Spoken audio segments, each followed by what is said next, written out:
Hi, my name is Nicole Lasham, and I'm the editor-in-chief of the Rainbow Times, New England's largest LGBTQ newspaper since 2006. Throughout these past 12 years, we've covered issues not only relating directly to the LGBTQ community, but also all of our individual, shared, and collective identities. This year, we wanted to sit down with the Salem At-Large City Council candidates and incumbents to find out exactly where they stand on the issues that impact all of us, especially those of us that live, work, play, and thrive in Salem. I'd like to thank all of the candidates that took the time to sit down with us in this intensive one-on-one interview, giving us for more than 45 minutes of their time so that you could understand, so that I could understand, so that we could collectively understand where exactly they stand on these issues. Those that participated were Melissa Faulkner, Conrad Prusnewski, George McCobb, Domingo Dominguez, Ty Hapworth, Alice Merkl, Elaine Milo, and last but not least, Jeff Cohen. Although all candidates were invited to participate, unfortunately, Belle Stedman and Gary Gill declined to be interviewed for the series. Likewise, Art Sargent was not able to be reached via email or phone and did not reply to our requests. On behalf of the Rainbow Times, its management and staff, our publisher, Grayson Ocasio, and myself, we thank you for watching this series. We hope that you learn just as much as we did. Let's get started. Alice, thank you so much for coming in and sitting with the Rainbow Times so we can chat all things Salem related to this election cycle. We certainly appreciate you taking the time and getting here. Yes, thank you, Nicole, for having me. I so appreciate it. And thank you for giving the voters the opportunity to get to know all of us candidates. Of course, it's important. You know, we wanted to do this so that everyone can really sort of get a better idea of where you stand on the issues and where all the candidates really stand on the issues. And so can you just tell us a little bit, before we get into the nitty-gritty of it all, what inspired you to get into the city council race? Well, as I feel what affects us all most, our day-to-day quality life, happens at the local level of government, and also my involvement in our communities. My home is here, I work here. When Tom Fury announced that he wasn't going to run again, I thought it would be a really good fit for me to continue my advocacy for our community members. Right, and you've been very involved in terms of advocacy. What types of issues have you been passionate about? Food insecurity. I volunteer at our Salem pantries, and we've expanded as of late with mobile markets. Also, our affordable housing crisis that we are in. And I volunteer at the Community Life Center. So I hear a lot of the feedback of the challenges of our seniors. Also, the challenges across the board. Our rents, it's such a long list of the feedback that I hear.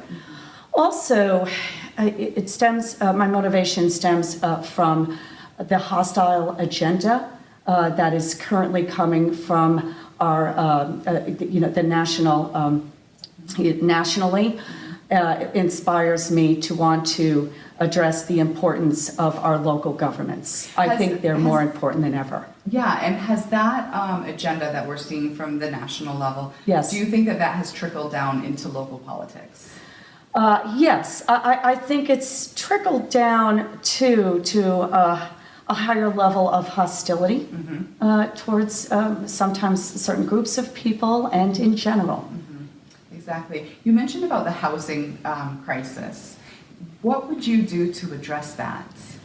Well, unfortunately, there's no one course of action that is going to address, and solve this.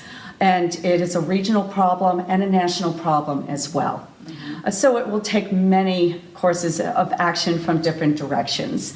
That's why I'm happy to have the opportunity to talk a little bit longer about it, because there's no easy answer. I do like the current ideas before the council to assist in addressing that. We have some ordinance on the table. We have the municipal and religious reuse ordinance that will rezone properties so they can have a path forward for reuse. So there's certain empty buildings. And also the inclusionary zoning ordinance that is in the works.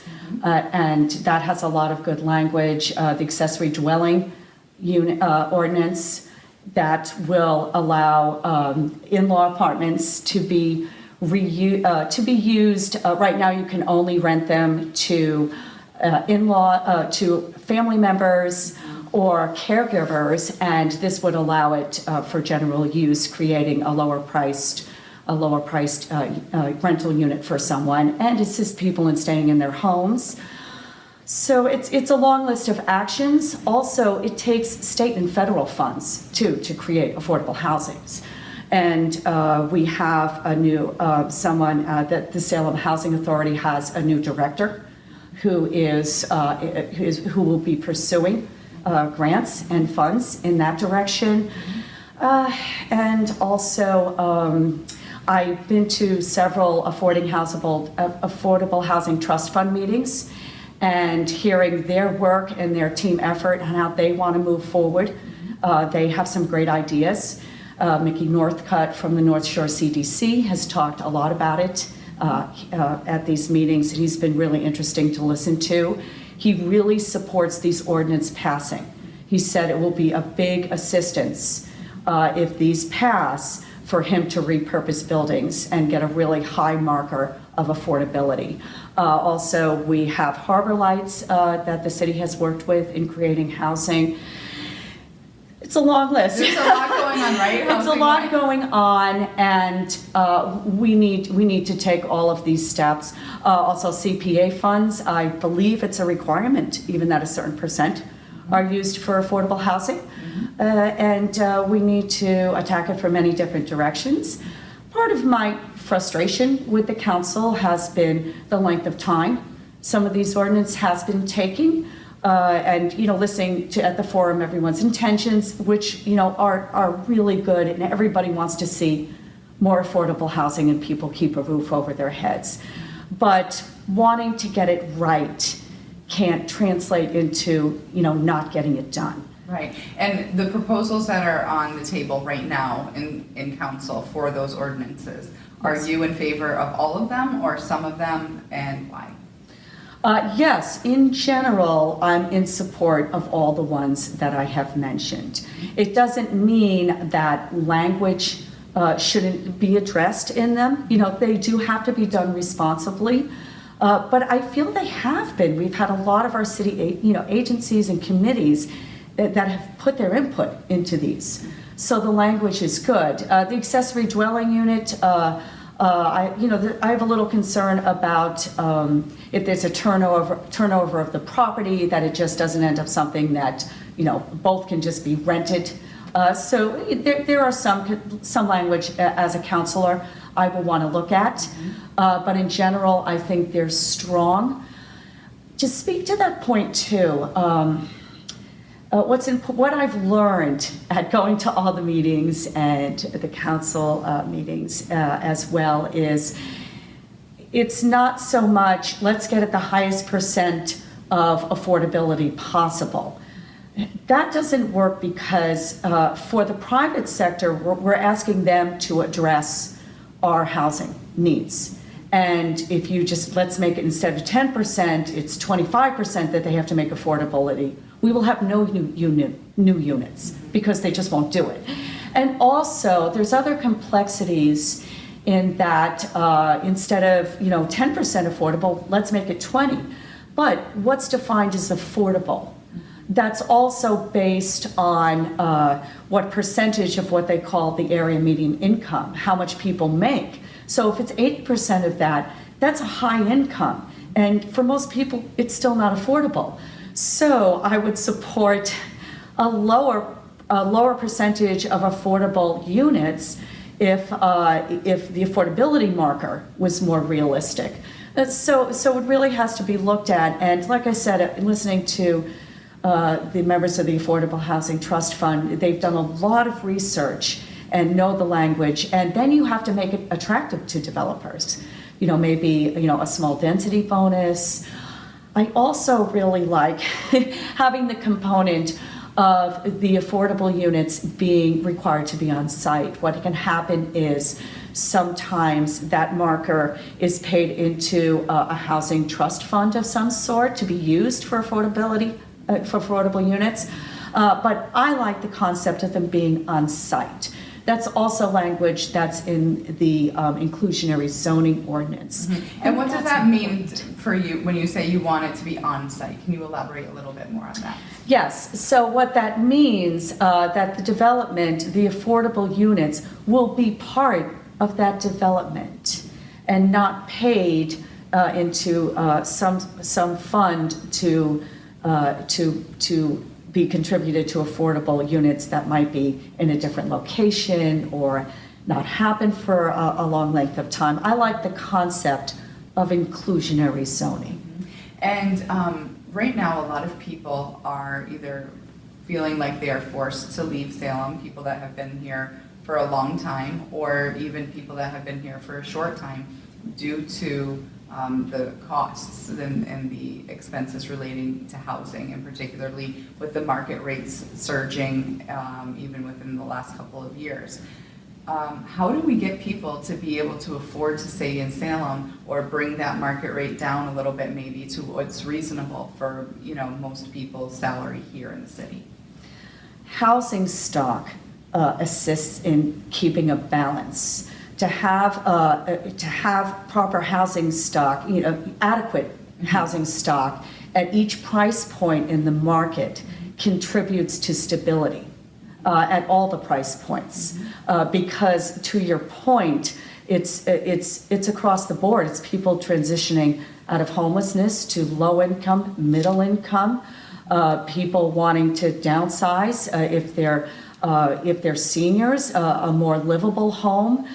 So yes, working on stability at every price point in the housing market will assist in keeping our communities what we love here and what we treasure here in Salem. Yeah.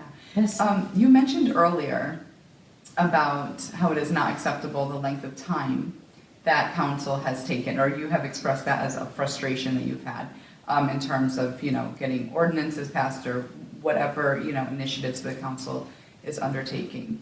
To that point, the Traffic and Parking Commission has submitted more than one proposal of regulations relating to transportation, which is what the council set up the commission to do, and yet the proposals of those regulations have been sent to committee and to OLA for the Ordinances, Licenses, and Legal Affairs Committee, and it has been sitting there for years. Is that acceptable? No.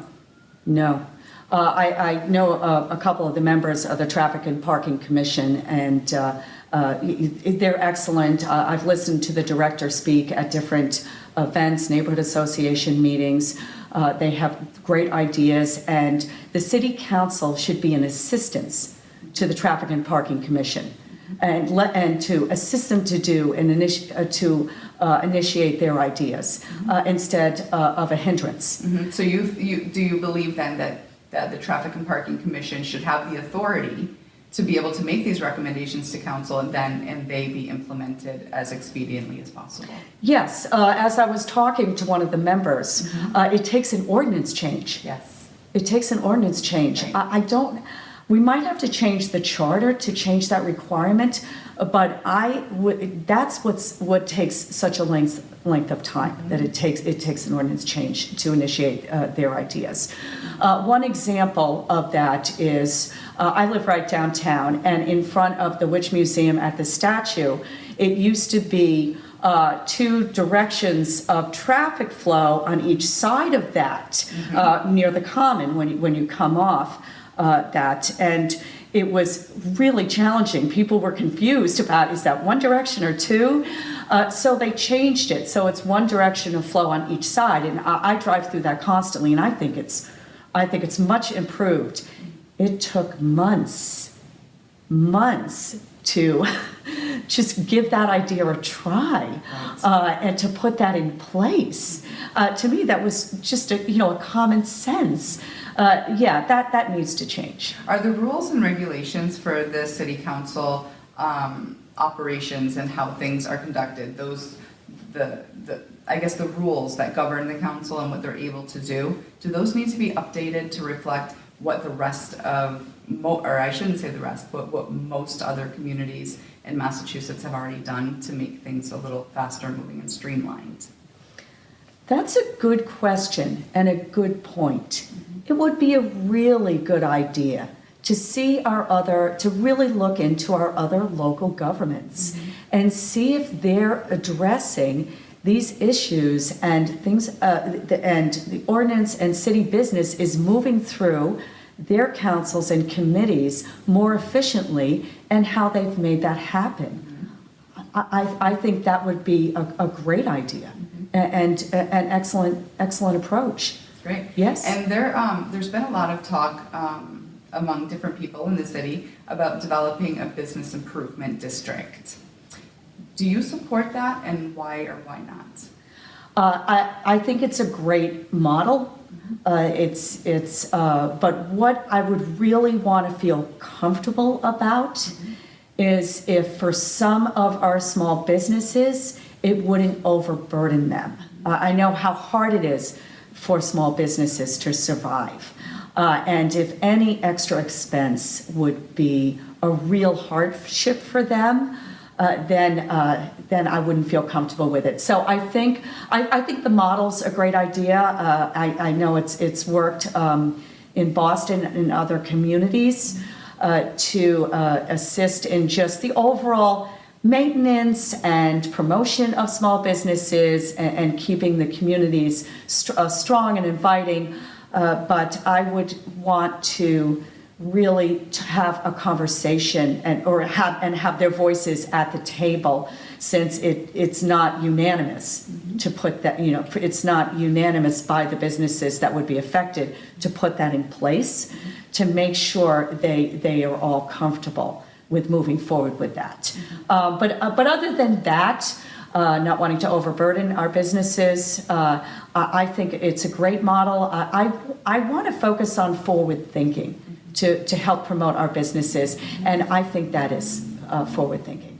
And in terms of businesses and getting more revenue streams in, right now, I mean, undoubtedly, October is like a huge revenue stream, right, for Salem in general.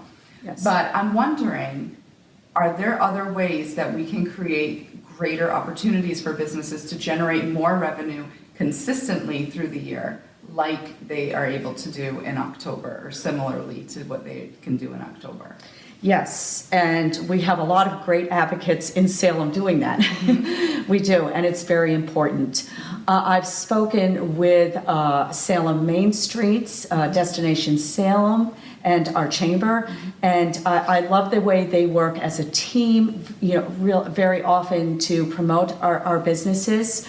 And I also like the way that they are stretching out our business for the other 11 months of the year. When you look at, and I'd spoken about this in the forum, what Salem Main Streets, how we have, and all of them working towards this goal of Salem So Sweet, our arts festival, a Pride weekend. It's the 4th of July is spectacular here, and I think they're doing a great job of promoting, stretching out the businesses throughout the year.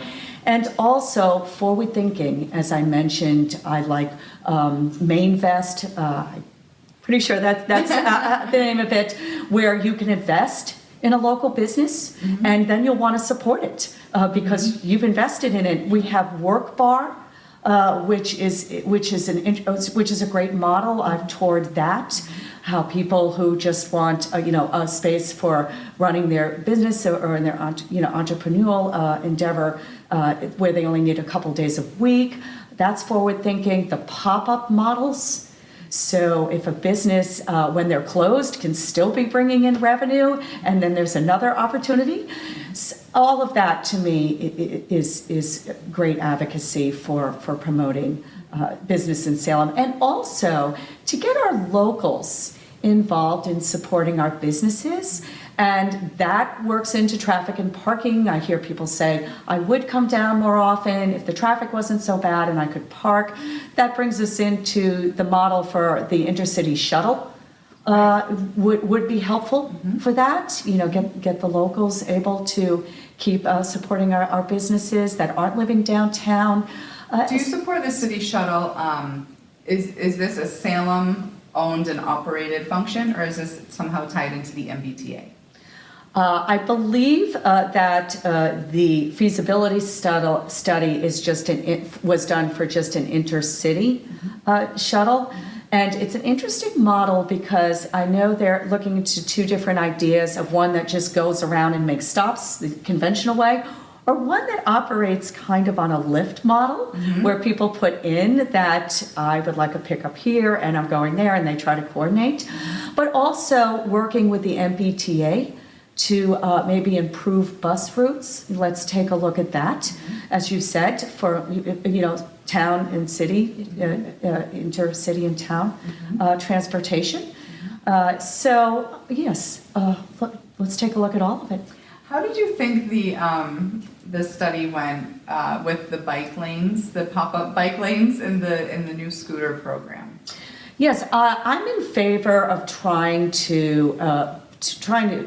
new ideas to get people out of their cars and create alternatives to everybody just bringing their car around town. And sometimes the only way to see if it is a feasible, workable idea for us is to give it a try.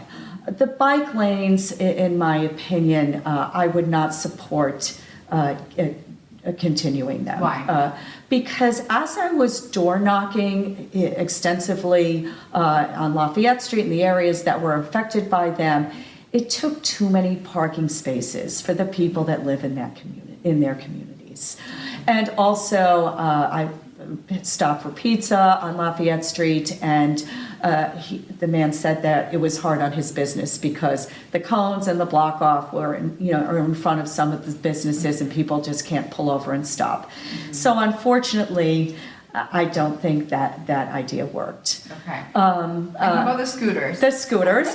I actually ride the scooters. I do ride the scooters. They're a great alternative to me. I used to try to drive up to Salem State for our mobile markets and going to different neighborhoods for different reasons. And I wear my helmet. Of course. And I find them really terrific. Unfortunately, there are a lot of people using them and not following the rules. So and how the do we guidelines. enforce that? I think we personally, I would want to have a conversation and update with Chief Butler. I know from the meetings at the City Council when they discussed initiating this, there were a lot of safeguards put in place that made me, support it and still support it.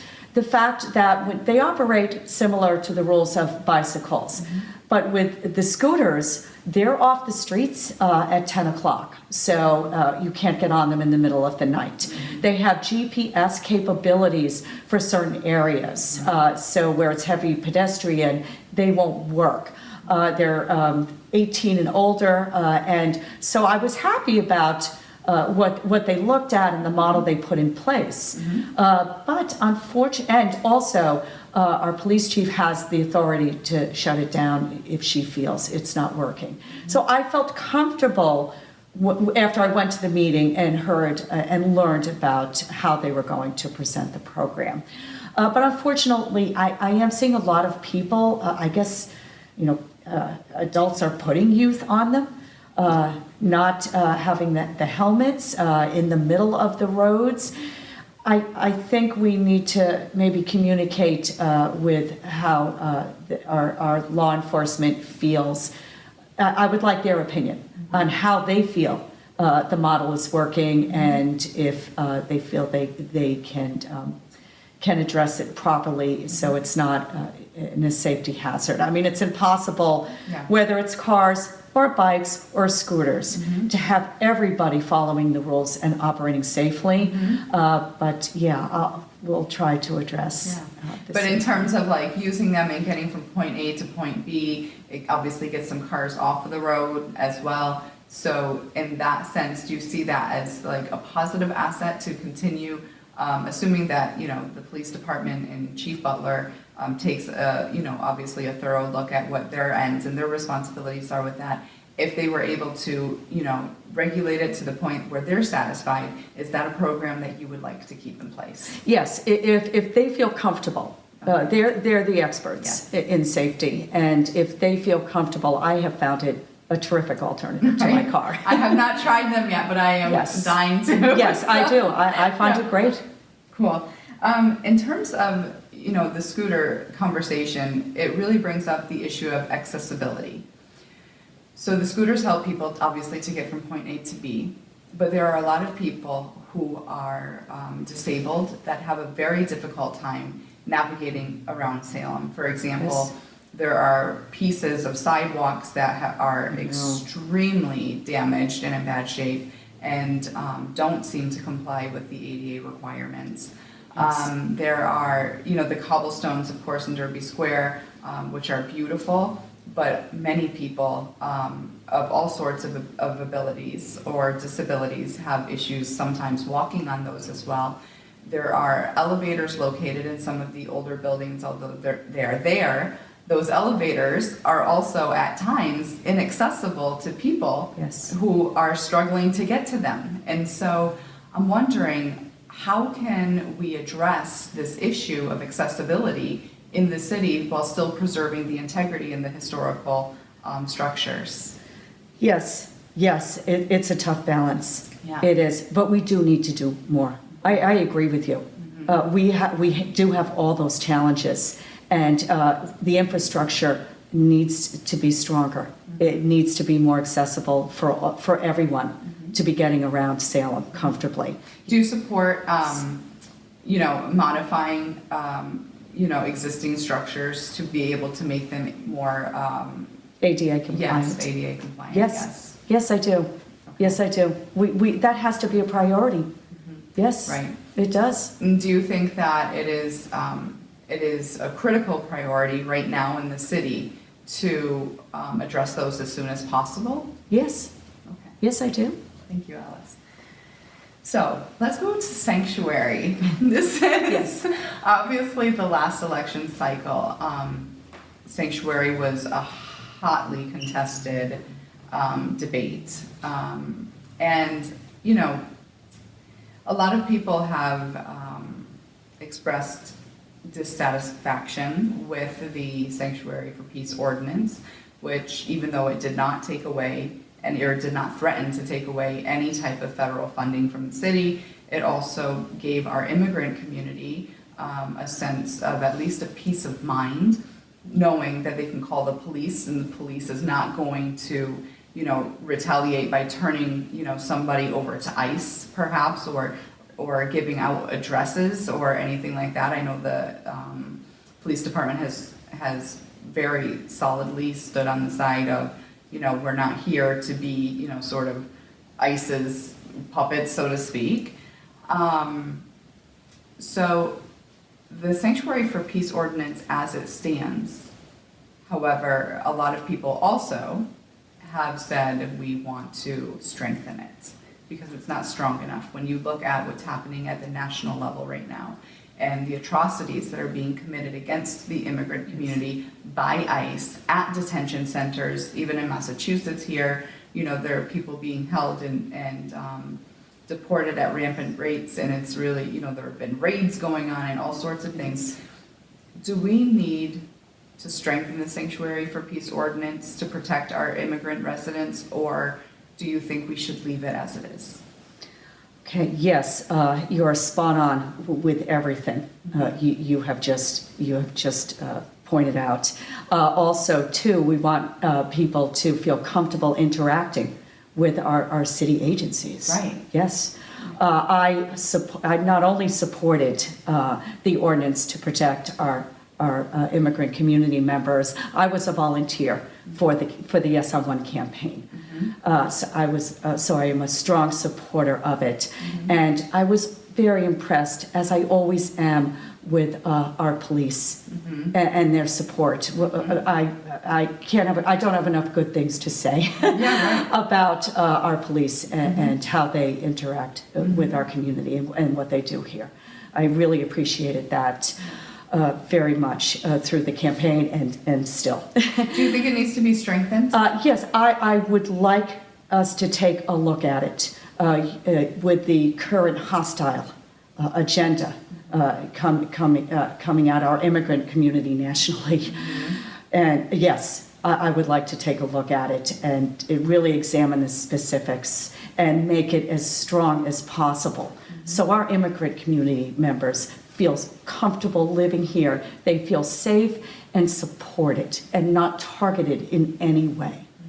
Absolutely. Thank you. And there's also, you have had some background working with the Yes on 3 campaign. Yes. Which was the campaign to uphold transgender protections in Massachusetts as it was passed in 2016, so that trans people in public spaces don't have to worry about being kicked out of restaurants, or can use the appropriate restroom for them, or could use any public accommodations just like everybody else, without worrying about being discriminated against in any type of way.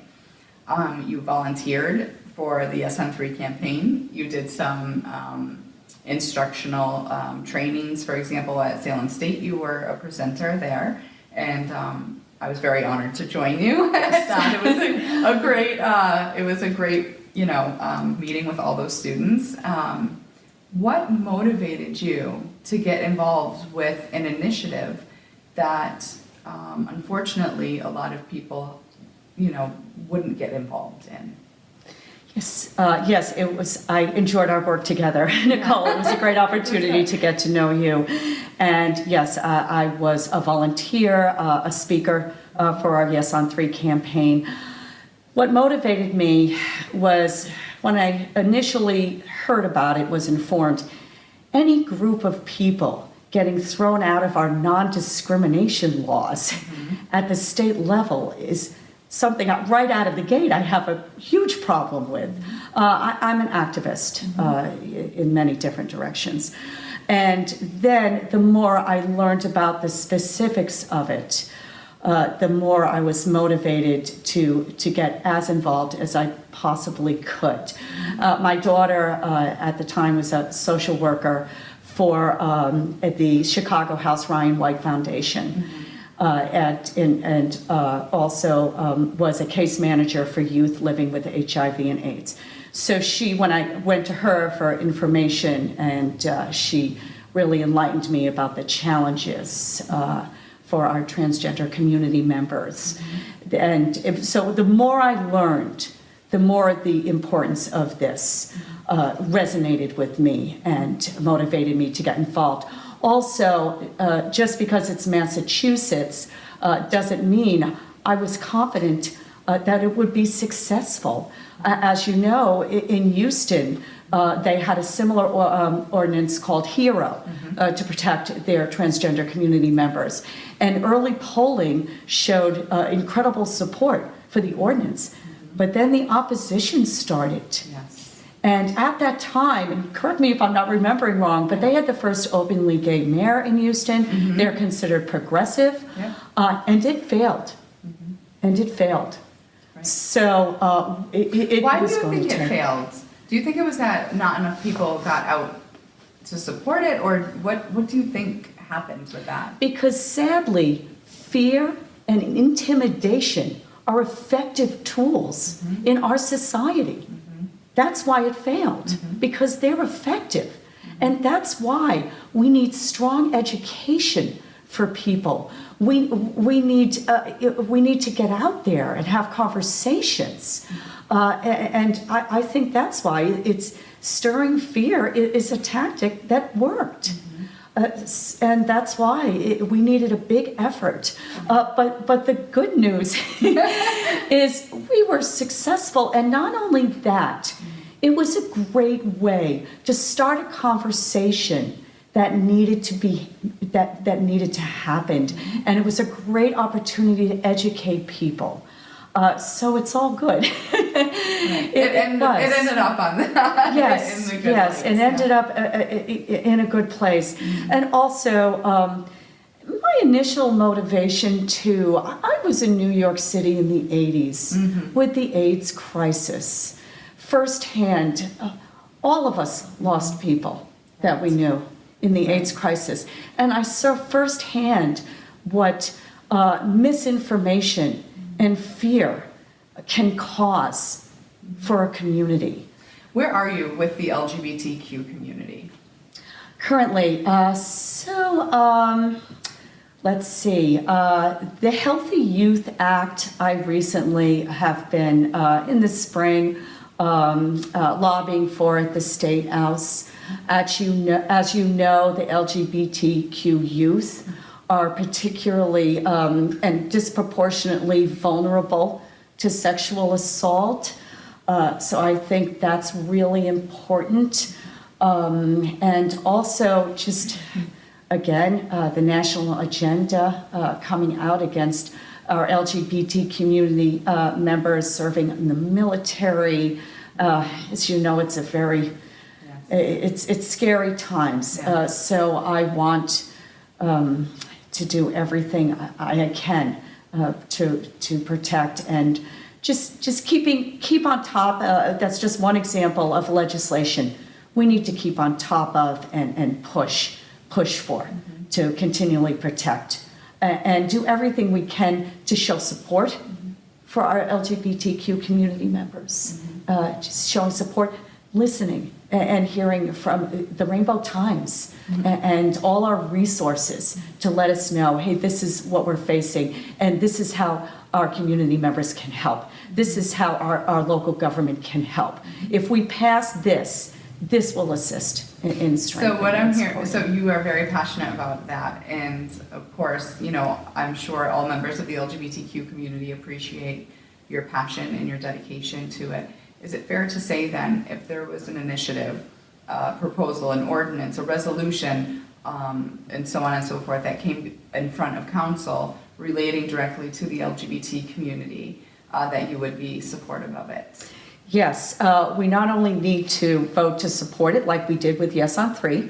The city of Salem voted to formally endorse it. Yes. Is that the correct language? Yes, we voted to formally endorse it, and that really helps. That the more voice in government that shows support is a strong assistance. We need to do that. We need to keep communicating and know every way that the city council can endorse important legislation. If it's at the state level or the federal, we can show our support and make as strong a statement as possible. Absolutely. And in terms of marginalized communities, of course, we have to look at the Latino community here in Salem, who face many obstacles that others do not. Yes. And actually, there was a person by the name of Felipe who is in Salem. He asked a question of all of the at-large candidates. Felipe says, there's a clear disparity in the cleanliness and street maintenance of Salem neighborhoods, with poorer areas being less clean and less maintained than wealthier ones. What policies and strategies would you pursue to fix this situation? That is a great question. That is a really important issue, right, to address. Yes. That's one of the reasons I'm running at large as opposed to ward, because a lot of my community involvement is citywide. And I want to take a look at addressing just those issues citywide. Do you think that, in terms of resources being allocated to different neighborhoods in terms of, the street maintenance and the conditions of the streets. Does more funding need to go into those poorer areas to keep them better maintained? Yes. Mm-hmm. Yes. Why do you think that those areas need to have possibly more frequent maintenance or anything like that? That's a good question. Mm-hmm. Maybe it's a matter of there just being more community members in areas. That is a really good question, and I never thought about it in that lens. Right. But that would be my answer. If you're in communities with homes and large yards, you just don't have as many people. That's right. You just don't have as many people there. I live right downtown. So the trash, and challenges, right in my small neighborhood is more extensive than when I go door knock in other areas. So I think that would be a contributor. Also, where there's more foot traffic, in general, you're going to get more trash, more wear and tear, Absolutely. more general wear and tear. Right. Yeah. So what else? Good question. What else can we do you think, to support the Latino community in Salem that's very often left without a voice and without a strong presence at the table? Work with the neighborhood associations. We have really great neighborhood associations in Salem. I try to get to as many as I can with their meetings because they're very impressive in Salem. I've lived in other communities, and they really do a wonderful job here in Salem. And I think they're a great, first of all, to hear from community members directly. They're the ones that know best the needs that need to be addressed where they live. So they need to have a voice at the table. And also, like I said, the neighborhood associations. Yeah, they're a great way to keep, again, their voice at the table and say, what are your needs and your challenges? What can be done to help your communities? Alice, why should people elect you to the council? As I said last night, I believe my diverse background of Friday night. It's all rolling together today. Sure.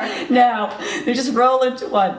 My diverse background of experience, both personally and professionally, enables me to be a strong voice and advocate for our residents.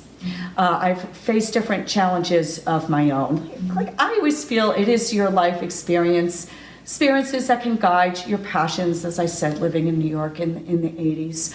Also, I had to leave a bad situation with my daughter when she was 17 months old.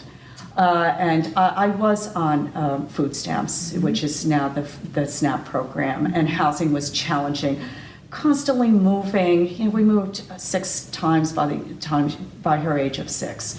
And I always feel when you've had your feet in someone's shoes, it just kind of helps. It helps drive you and give you a perspective on meeting those needs. Right. On meeting those needs. And also, I'm a homeowner, and there are. When people ask, one of the hardest questions I get are, what do you feel are the most important issues in Salem? And my answer to that is, if you live outside of the downtown and you want to do city business, you need to be downtown, and traffic and parking is so challenging, you can't get it done, or you have to get home from work in time to pick up your kid at the after-school program, and it's always stressful because you always hit traffic, then traffic and parking is the most important issue. If you live in a coastal area and every time there's a major storm, you're facing flooding, then coastal resiliency is the most important issue. If you've moved twice because your rent keeps going up and now you're worried you'll have to leave Salem and your child's going to have to leave their school, then the affordable housing issue is the most important. They're Right. all important. Right. And speaking of the climate, of course, scientists have upgraded it from a climate change to a climate crisis. Do you believe that we are experiencing a climate crisis? Yes. And Yes. how can we help to combat that crisis specifically in Salem? As I said, like with the housing, there's no one easy path because this is catastrophic. Where to begin? Also, we have some great advocates here in Salem, and utilizing their expertise to initiate forward thinking and ideas to attack it from many different directions. We have SAFE. Pat does wonderful work, with the gas lease. Gas lease is just one, of many initiatives. We have CERC. Thank you, Jeff Cohen, and everyone involved with their great work. We have, the Conservation Commission. We have the Salem South Coastal Watch, and I apologize for the advocates I've left out. It's a long list of people doing great work. So let's use their expertise and put in place everything we can, maintaining, our seawalls, addressing, making and pushing developers to have as green as buildings as possible, and solar. Utilize every possible avenue to come up with all our ideas that we can put in place and have a really aggressive agenda moving forward. If you could give one last message to the voters who are going to be coming out on September 17th for the primary, what message would you like to send them in terms of your candidacy, or maybe anything that we have left out in this interview that you would like to sort of make sure people are aware of about you? Well, that's a good question. I mean, we've covered a lot, I know, Yes, but. yes. Overall, to sum it up, my goal is to preserve our past, meet the needs of our community members in the present, and plan responsibly for our future. And I want to be a strong voice for the needs of all of our community members here in Salem. If any initiative came up relating to the marginalized groups in Salem, whether it's the Latino community, whether it's the LGBTQ community, whether it's trans-specific community, would you stand on the side of the marginalized communities? Yes, absolutely. Absolutely. Alice, it was wonderful chatting. It was really nice to chat with you. It was. Thank you It was so much a delight. for coming in. Yes, and thank you again. It's a pleasure.